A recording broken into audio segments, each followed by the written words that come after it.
les études de l'université d'Iowa.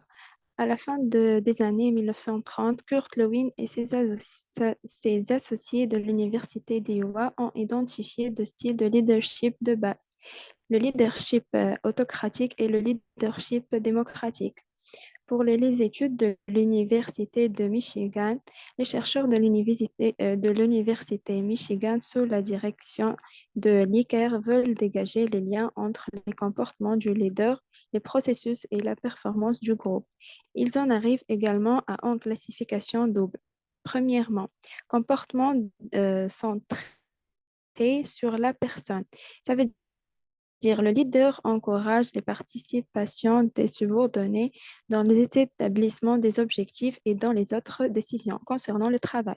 Il aide aussi à créer une ambiance de confiance et de respect mutuel. Deuxièmement, comportement centré sur la tâche. Il établit des standards pointus, organise les tâches avec précision, prescrit les méthodes à suivre et supervise étroitement le travail des membres du groupe.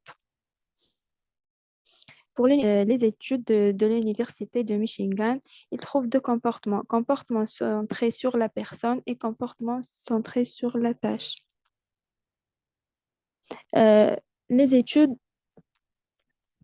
les études de Donc, l'Université de l'Ohio, on parle maintenant des études de l'Université de Lyon. Après la Deuxième Guerre mondiale, les chercheurs de l'UE concluent que les leaders adoptent deux types de comportements. Le comportement de considération, le leader est sensible à ses subordonnés, respecte leurs idées et émotions et établit une confiance mutuelle.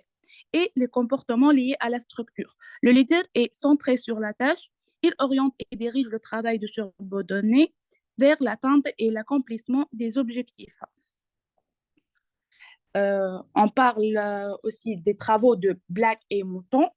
On trouve le style participatif, le style démocratique, le style laxistique et le style autoritaire. Selon Bach et Mouton, le type de leader 9,9 est le plus efficace dans toutes les situations. Les tenants de cette théorie universaliste prétendent que l'adoption de type 9,9 permettant l'amélioration de la performance, la diminution des taux d'absentéisme et de départ et l'augmentation de la satisfaction des employés.